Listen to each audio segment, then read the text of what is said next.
Movie शुरू होती है जिसमें कार्ल नाम का लड़का रियल लाइफ फिल्म देख रहा होता है। उस फिल्म के हीरो का नाम मंस होता है। मंस एक प्रोफेशनल एडवेंचरर होता है जिसने एक जगह पर बहुत बड़ी चिड़िया को खोजा होता है, पर मंस के पास चिड़िया का सिर्फ स्केलेटन होता है, जिसकी वजह से साइंटिस्ट उसके ऊपर शक करते हैं और उसके खोज को झूठा साबित कर देते हैं, क्योंकि साइंटिस्ट को लगने लगता है कि मंस बड़ी चिड़िया का नकली कंकाल दिखा रहा है और दुनिया को पागल बना रहा है। इतने सारे इल्जाम लगने के बाद मंस पब्लिक से वादा करता है कि वो उसी जगह पर जा रहा है जहाँ से उसने उस चिड़िया को लाया था, और वो इस बार उस चिड़िया को जिंदा पकड़ कर लाएगा ताकि दुनिया उसकी खोज पर विश्वास कर सके। अभी तक आपने जितना देखा वो उस फिल्म का सीन था जो कि कार्ल देख रहा था। कार्ल मंस का बहुत बड़ा फैन होता है क्योंकि कार्ल भी बहुत एडवेंचरस होता है। फिल्म खत्म होने के बाद कार्ल अपने घर वापस जाने लगता है। बीच रास्ते में उसे एक टूटे फूटे मकान से एक लड़की की आवाज आती है। वो लड़की बोल रही होती है the adventure is out there. Adventure is out there Muntz का फेमस डायलॉग है। इसका मतलब वो लड़की भी मंस की फैन है और बहुत एडवेंचरस भी है। कार्ल उस लड़की की बातों को सुनकर जान जाता है कि वो लड़की भी उसी की तरह एडवेंचरस है, इसलिए कार्ल उस लड़की से मिलने जाता है। लड़की का नाम एली होता है। एली कार्ल को उसके घर में देखकर गुस्सा होने लगती है। एली उसे बताती है कि उसके घर में सिर्फ वही आ सकता है जो एडवेंचरस है, तो तुम यहाँ क्या करने आए हो। कुछ देर बाद कार्ल को डांटने के बाद एली कार्ल को अपना दोस्त बना लेती है, क्योंकि एली को भी पता चल जाता है कि कार्ल भी एडवेंचरस है। एली कार्ल को अपने क्लब का एक बैच पहना देती है और उससे बोलती है कि अब तुम मेरे क्लब में शामिल हो। एली से मिलते वक्त कार्ल का बैलून उसके हाथ से छूटकर एक जगह पर अटक गया था। बैलून तक पहुंचने का रास्ता बहुत खतरनाक होता है। इसके बाद एली कार्ल से बोलती है कि जाओ उस बैलून को वापस लाओ। कार्ल को डर लग रहा होता है। एली के फोर्स किए जाने पर वो आगे जाता है और फिर गिर जाता है, जिसकी वजह से उसका हाथ टूट जाता है। हॉस्पिटल से वापस आने के बाद कार्ल अपने रूम में आराम कर रहा होता है, तभी कार्ल का बैलून उसके पास वापस आता है। एली ने उस बैलून को भेजा है। कुछ देर बाद एली भी उसके घर में वापस आती है। एली कार्ल से बोलती है कि तुम्हें एक ऐसी चीज दिखाऊंगी जिसको मैंने आज तक किसी को नहीं दिखाया। मुझसे प्रॉमिस करो कि तुम इसके बारे में किसी को नहीं बताओगे। इसके बाद एली कार्ल को अपनी एक बुक दिखाती है जिसका नाम द एडवेंचर बुक होता है। एली कार्ल से बोलती है कि मैं पैराडाइज फॉल्स पे जाना चाहती हूँ, ना जाने वहाँ कैसी कैसी चीजें होंगी जो हम दोनों ने आज तक नहीं देखी होगी। जब मैं वहाँ पहुंचूंगी तब मैं इस बुक के खाली पेजेस को वहाँ के एडवेंचर से भर दूंगी। कार्ल मुझसे प्रॉमिस करो कि तुम एक दिन मुझे अपने साथ पैराडाइज फॉल्स पे ले जाओगे। दोस्तों इसी के साथ कार्ल और एली एक दूसरे को पसंद करने लगते हैं। इसके बाद कहानी काफी आगे बढ़ जाती है, जिसमें हम देखते हैं कि कार्ल और एली बड़े हो चुके हैं और दोनों एक दूसरे से शादी कर लिए हैं। इसके बाद कार्ल और एली अपने टूटे फूटे घर को रेनोवेट करते हैं। उन दोनों में बहुत ज्यादा प्यार होता है। कार्ल एक बैलून सेल्समैन है। कार्ल बैलून सेल करता है और अपना घर चलाता है। एक दिन एली को पता चलता है कि एली मां नहीं बन सकती, जिसके बाद बहुत सैड हो जाती है। कार्ल एली को वापस से खुश करने के लिए उससे बोलता है कि अब हम दोनों पैराडाइज फॉल जाएंगे और इसके लिए पैसे इकट्ठा करेंगे, फिर पैराडाइज फॉल पर जाएंगे। कार्ल पैसे इकट्ठा करता है पर आम खर्चों की वजह से उससे पैसे इकट्ठा नहीं हो पाते। जिसके बाद एली जॉब करना शुरू कर देती है एज अ जू कीपर। इसी के साथ वक्त बीत जाता है और धीरे धीरे वो पैराडाइज फॉल्स के बारे में भूल जाते हैं और खुशी खुशी अपनी जिंदगी बिताते हैं। अब बहुत सालों बाद वो दोनों बुढ़े हो चुके हैं। एक दिन कार्ल को रियलाइज होता है कि उसने एली से बचपन में किए हुए प्रॉमिस को पूरा नहीं किया है। अब कार्ल अपनी सेविंग से पैराडाइज फॉल्स की टिकट ले लेता है, पर किस्मत इतनी खराब होती है कि एली अब ऊपर जाने वाली होती है क्योंकि उसकी उम्र हो गई है। कुछ समय बाद एली चल बसती है। अब कार्ल निराश और अकेला है। कहानी और भी आगे बढ़ चुकी है जिसमें कार्ल अभी भी जिंदा है। कार्ल अभी भी एली के दिए हुए बैच को पहनता है। अब उसके घर के चारों ओर कंस्ट्रक्शन वर्क चलता है, जिसकी वजह से कार्ल को बहुत डिस्टर्ब होता है। कंस्ट्रक्शन वाले चाहते हैं कि कार्ल उस घर को छोड़कर वृद्धाश्रम चला जाए। कंस्ट्रक्शन वाले कार्ल से बोलते हैं कि आप इस जमीन को छोड़कर वृद्धाश्रम चले जाइए, हम आपको आपके प्रॉपर्टी की दुगनी कीमत देंगे, बस ये घर आप हमें बेच दें। पर कार्ल उनको मना कर देता है। एक दिन कार्ल के घर पर एक अनजान लड़का आता है। उसका नाम रसल होता है। रसल कार्ल से बोलता है कि मैं एक विल्डरनेस एक्सप्लोरर हूँ और मैंने एक्सप्लोरेशन करके कई बैचेस जीते हैं, बस मुझे एक एल्डरली बैच जीतना है, जिसके बाद मेरे बैचेस का कलेक्शन पूरा हो जाएगा। पर उसके लिए पहले मुझे किसी बुढ़े इंसान की मदद करनी होगी। दोस्तों यहाँ बात कुछ ऐसी होती है कि विल्डरनेस एक्सप्लोरेशन एक संस्था होती है जो छोटे बच्चों को नेचर का बचाव करना और एक अच्छा नागरिक बनना सिखाती है। इसमें बच्चों को टास्क दिए जाते हैं। जो बच्चा टास्क पूरा कर लेता है उसे बैच मिलता है। इसमें 4 रैंक्स होती है, जिसमें highest rank senior wilderness explorer की होती है। अगर रसल किसी भी बुढ़े इंसान यानी कार्ल की किसी भी चीज में मदद करता है तो रसल को एल्डरली बैच मिल जाएगा, जिससे वो सीनियर विल्डरनेस रैंक हासिल कर पाएगा। अब कार्ल रसल को किसी तरह मना करने की कोशिश करता है, पर रसल जिद करने लगता है। जिसके बाद कार्ल रसल से कहता है कि मेरे घर के गार्डन में एक बड़ी सी बर्ड रहती है जिसका नाम स्नाइप है। मैं बुढ़ा हो चुका हूँ, इसलिए तुम उस बर्ड को पकड़ लो, जिससे तुम्हारा टास्क पूरा हो जाएगा और तुम एक बुढ़े की मदद कर दोगे, जिससे तुम बैच जीत जाओगे और सीनियर रैंक जीत जाओगे। पर बर्ड के बारे में जो कुछ कार्ल ने बोला वो झूठ है, वहाँ कोई भी बर्ड नहीं है। कार्ल ने ये कहानी सिर्फ रसल से छुटकारा पाने के लिए बनाई थी। अब रसल उस बर्ड की तलाश करने चला जाता है। एक दिन एक वर्कर कार्ल के पोस्ट ऑफिस को टक्कर मारकर तोड़ देता है, जिसके बाद कार्ल गुस्से में वर्कर का सर फोड़ देता है। कार्ल की ये हरकत उसे कोर्ट तक पहुंचा देती है, जहां कोर्ट कार्ल को वृद्धाश्रम जाने का ऑर्डर देती है। कार्ल अपने घर से बहुत ज्यादा प्यार करता है और वो अपने घर को छोड़ना नहीं चाहता। अब कार्ल अपना बोरिया बिस्तर समेटता है, पर तभी उसे एली की बुक मिलती है। कार्ल उस बुक को देखकर सोचता है कि एली भले ही उसके साथ नहीं है, पर वो एली के बिना ही पैराडाइज फॉल जा सकता है और एली का सपना पूरा कर सकता है। अगली सुबह कार्ल को आश्रम ले जाने के लिए 2 आदमी आते हैं, पर कार्ल उन दोनों के साथ जाने के बजाय अपने घर को बहुत सारे बैलून्स की हेल्प से आसमान में ले जाता है। कार्ल की मंजिल पैराडाइज फॉल्स होती है। कार्ल का घर बादलों को छूने लगता है। जब कार्ल आराम से अंदर बैठा होता है तभी उसके घर पर कोई नॉक नॉक करता है और वो और कोई नहीं होता बल्कि रसल होता है। जिस वक्त कार्ल का हाउस टेक ऑफ कर रहा था, रसल अनजाने में कार्ल के घर पर चढ़ गया था। अब रसल कार्ल से बोलता है कि प्लीज मुझे अंदर आने दीजिए। कार्ल रसल को घर के अंदर ले जाता है, पर कार्ल रसल की जान जोखिम में नहीं डालना चाहता और उसे किसी तरह जमीन पर लैंड कराना चाहता है। पर वो उसे लैंड कराए तो कराए कैसे? अगर वो सारे बैलून्स को फोड़कर अपने घर को लैंड भी करा देता है तो कार्ल वापस हवा में नहीं उड़ पाएगा, क्योंकि उसके पास अब और बैलून्स नहीं है। पर फिर भी कार्ल रसल की सेफ्टी के लिए अपने घर को लैंड कराने का फैसला करता है। पर अब देर हो चुकी होती है, क्योंकि कार्ल का घर एक तूफान में फंस जाता है। तूफान कार्ल के घर को उसके सिटी से दूर एक अनजान जगह पर ले जाता है। कार्ल का घर बादल के ऊपर होता है, इसलिए कार्ल को अपनी लोकेशन का अंदाजा नहीं हो पाता। रसल के पास जीपीएस होता है पर रसल उसे गलती से नीचे गिरा देता है। अब कार्ल अंधाधुंध घर लैंड कराने की कोशिश करता है। बादल की वजह से कार्ल कुछ देख नहीं पाता, जिसके बाद उसका घर क्रैश लैंडिंग करता है और वो दोनों घर के बाहर गिर जाते हैं। कार्ल का घर उन दोनों से दूर जाने लगता है, पर कार्ल और रसल घर से अटैच्ड होस को पकड़ लेते हैं और घर को रोक लेते हैं। कुछ देर बाद फॉग हटने लगता है। फॉग हटने के बाद कार्ल को पता चलता है कि वो दोनों पैराडाइज फॉल्स के पास है। अब कार्ल को फॉल्स तक जाने के लिए पैदल ही जाना होगा, क्योंकि वो दोनों घर के ऊपर नहीं चढ़ पा रहे थे और पैराडाइज फॉल्स अभी भी काफी दूर है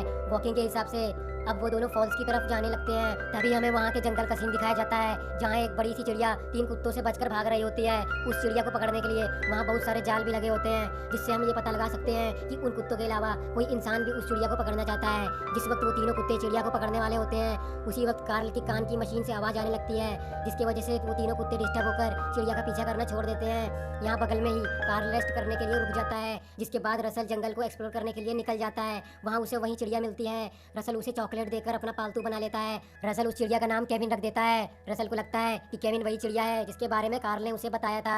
अब रसल केविन को कार्ल से मिलाता है और उससे बोलता है कि क्या मैं केविन को अपने साथ ले चल सकता हूँ। कार्ल रसल को मना कर देता है, पर इसके बावजूद केविन रसल के पीछे आता है। कुछ देर बाद वो दोनों एक कुत्ते से मिलते हैं जिसका नाम डग होता है। डग की गर्दन पर एक कॉलर लगा होता है। कॉलर की हेल्प से डग बोल पा रहा होता है। डग उन दोनों को बताता है कि वो अपने कॉलर की हेल्प से बोल पा रहा है और इस कॉलर को मेरे मालिक ने बनाया है। मेरे मालिक बहुत इंटेलिजेंट और स्मार्ट है। अब रसल डग को भी अपने ग्रुप में शामिल कर लेता है और फिर वो चारों पैराडाइज फॉल्स की तरफ जाने लगते हैं। अब हम फिर से उन 3 कुत्तों को देखते हैं जो केविन का पीछा कर रहे थे। वो तीनों अभी भी केविन के पीछे पड़े हुए हैं। उन्हें केविन के पैरों के निशान मिल जाते हैं। यहाँ हमें पता चलता है कि उन तीनों कुत्तों का मालिक ने उन्हें केविन को पकड़ने के लिए भेजा है और उसके हवाले करने का ऑर्डर दिया है, और डग भी उन कुत्तों में शामिल है।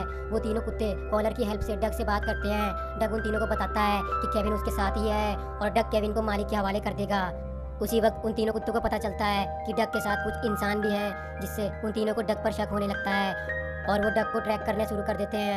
यहाँ दूसरी तरफ कार्ल सभी के साथ रेस्ट करने के लिए रुक जाता है। फिर अगली सुबह कार्ल अपना सफर फिर से शुरू करने वाला होता है, पर तभी वहाँ वो तीनों कुत्ते आ जाते हैं। वो डग से पूछते हैं कि केविन कहाँ है, क्योंकि उन तीनों कुत्तों को वहाँ केविन नहीं मिलता।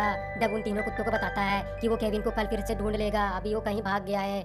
असल में केविन घर के रूफ के ऊपर ही होता है, जिसकी वजह से किसी की नज़र केविन पर नहीं पड़ती। अब वो तीनों कुत्ते कार्ल और रसल को जबरन अपने मालिक के पास ले जाने लगते हैं, जिसके बाद डग को गिल्ट फील होने लगता है, क्योंकि डग की वजह से ही वो तीनों कुत्ते कार्ल और रसल तक पहुँच पाए थे। डग को पहले से पता था कि उसके साथी कुत्ते उसको ट्रैक कर कर उस तक पहुँच जाएंगे, पर उसने रसल को भी नहीं बताया, जिसकी वजह से रसल और कार्ल को परेशानी का सामना करना पड़ेगा। अब कार्ल और रसल कुत्तों के मालिक के पास पहुँचते हैं, जिसके बाद कार्ल को पता चलता है कि कुत्तों का मालिक कोई और नहीं बल्कि मंस है। मंस वही है जिसके बारे में मैंने आपको शुरू में बताया था। कार्ल जिसका फैन था।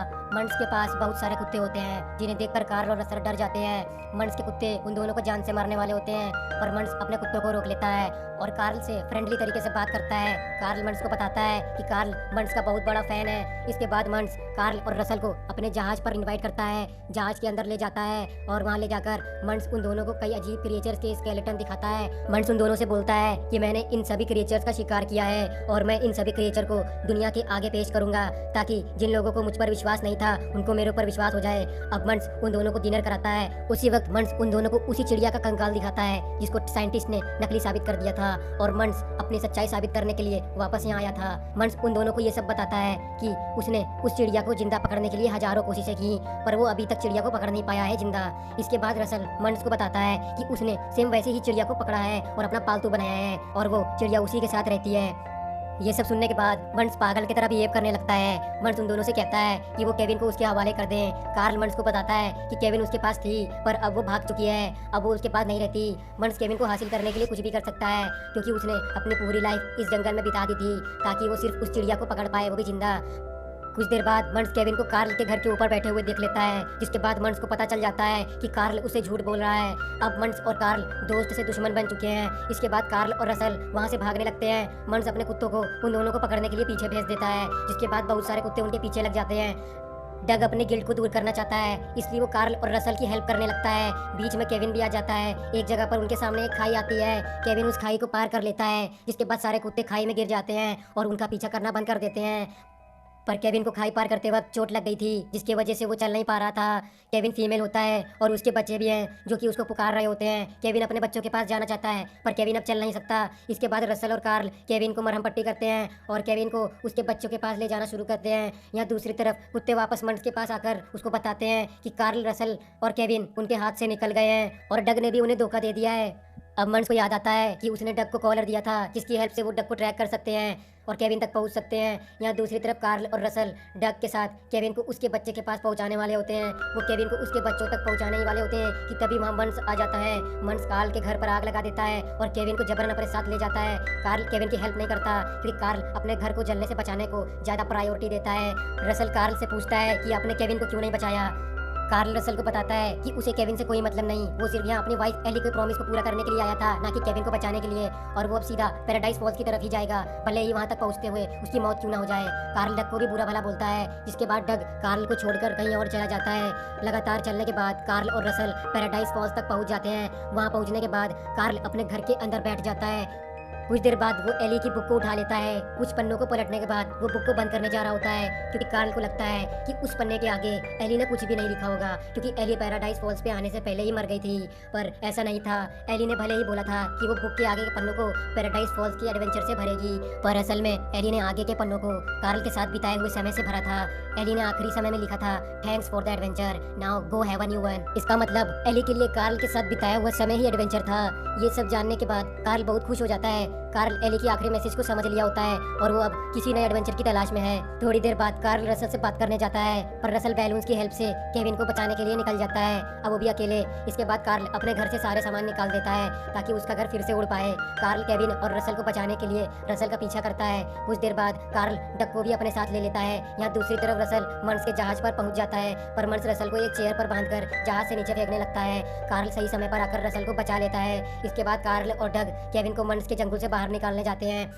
कार्ल कुत्तों को चकमा देकर केविन को आजाद कर लेता है, जिसके बाद मंस कार्ल को रोकने की कोशिश करता है, पर आखिरकार मंस अपनी जान गंवा देता है। उसी बीच कार्ल का घर भी कार्ल से दूर चला जाता है और बादल में गायब हो जाता है। इसके बाद केविन अपने बच्चों से मिल जाता है। कार्ल और रसल केविन से गुड बाय कहते हैं और फिर अपने शहर वापस जाने लगते हैं। अब हमें दिखाया जाता है कि रसल को एल्डरली बैच मिलने वाला है और वो विल्डरनेस एक्सप्लोरर की सीनियर रैंक हासिल करने वाला है।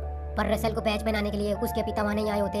तभी वहाँ कार्ल आता है और रसल को एल्डरली बैच नहीं बल्कि एली का दिया हुआ बैच पहना देता है। वो ऐसा इसलिए करता है क्योंकि रसल एल्डरली बैच से कहीं ज्यादा डिजर्व करता है। हमें दिखाया जाता है कि कार्ल, रसल और डग अब एक साथ रहते हैं। आखिर में हम देखते हैं कि कार्ल का घर वहीं पर लैंड किया है जहाँ पर कार्ल और एली अपने घर को लैंड कराना चाहते थे। मूवी यहीं खत्म होती है।